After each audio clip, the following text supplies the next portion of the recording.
My, oh my, how do you follow Elon Musk when he tells you you're going to take you to Mars? I'll tell you how. He and I share something deeply. We love the American dream. And we have been given a gift by God today to usher in a new dynasty because we just inaugurated Donald J. Trump as our 47th president. And we just inaugurated J.D. Vance as our Vice President of the United States. And we did that because the American dream is alive and well, because you chose that our dream can be the dream for our children and the dream for our world. And we are at a crossroads here in America, but our future is bright because you had the courage to stand for your convictions. So I'm humbled here to talk to you about why I love the American dream. My story's pretty simple, it's unique, and some of you share in it. My parents were born and raised in East Africa. My father in the 1970s fled a genocidal dictatorship in Uganda, where he saw 300,000 of his countrymen murdered, where he saw what lawlessness would do if it was allowed to break through the system of constitutional justice. He fled, like so many others. He married my mother. They moved here. They waited in line. They stood in line because the American dream was worth standing in line for.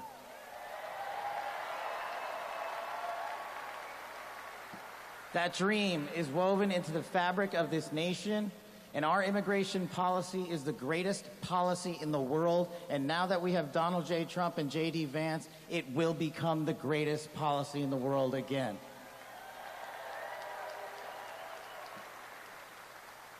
But dreams and hopes aren't enough, my friends. We got to get to work. And we got to accept the realities that too many of you know from your communities. President Trump launched in his first term priorities of national security, law enforcement, economy, and global diplomacy. But now we have to retread some of that.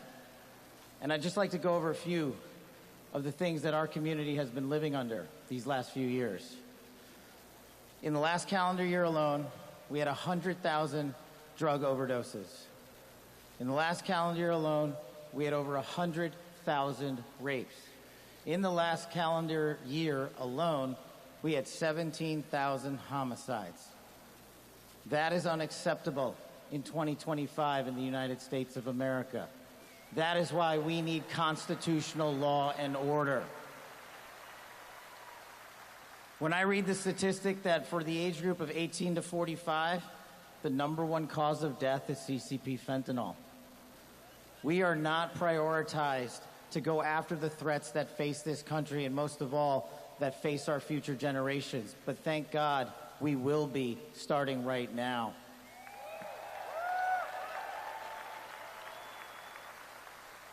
President Trump and J.D. Vance's leadership and administration will usher in the priorities that I cherished during my 16 years in government service.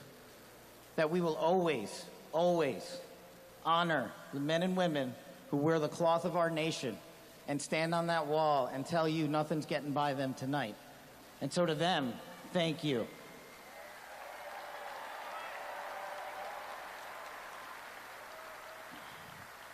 To our teachers and our frontline workers and our first responders, y'all choose to show up every single day for our children, for our communities, and we will now show up for you.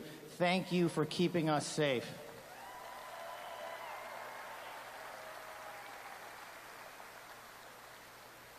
To the men and women in law enforcement, and maybe I'm biased on this one, our police officers, our sheriffs, our federal agents are some of the greatest warriors that God has ever created. And we will put them first because they have our backs, and now we will have your backs.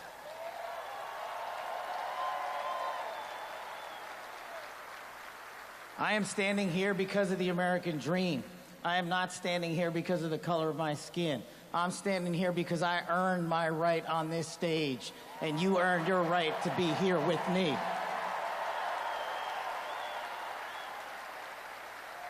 And I promise you this, with every fiber of my being, that our law enforcement, that our teachers, that our first responders, that our veterans, that our men and women in uniform who dare to serve this country and put themselves below the rest of our needs will be reprioritized to the top of the heap because they are standing on that wall, and we will not let that light go dark on them.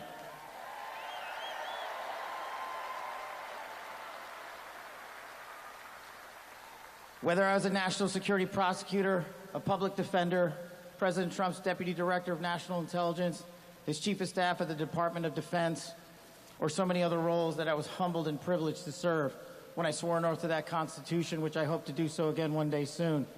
You have my word that you have ushered in a dynasty of change. You have ushered in a dynasty that will allow our children to live this American dream. My American dream. I am living the world's American dream. I am the son of lawful immigrants. We worked our tails off just like you all do, and I'm going to make you a deal. I promise you I will never quit on your children. I will never quit on their children, because this American dream does not belong to me. It does not belong to them. This American dream belongs to the world.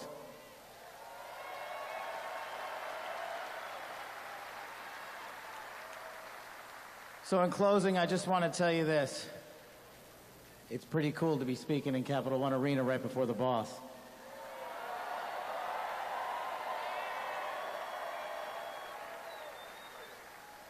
You've inspired me beyond words. Your love, your devotion, your commitment to our country, everywhere I go, shows us that we are not only the beacon of hope, but we are the land of constitutional justice. We are the land under Donald J. Trump and J.D. Vance, where we are going to end the two-tier system of justice. We are going to remove the weaponization of the intelligence community for political purposes. And we are going to put the men and women of America first.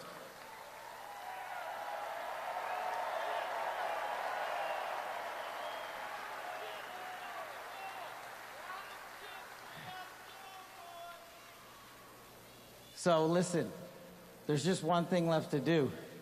We all got work to do. We've got the greatest president and the greatest vice president in the history of the world. And so I just need you all to do a little bit more. Every time you see a law enforcement officer, every time you see a veteran, every time you see a teacher, shake their hand. Give them a little bit of your time, because they're giving us all of our time. And don't forget to enjoy the ride, ladies and gentlemen. God bless America. God bless these United States of America.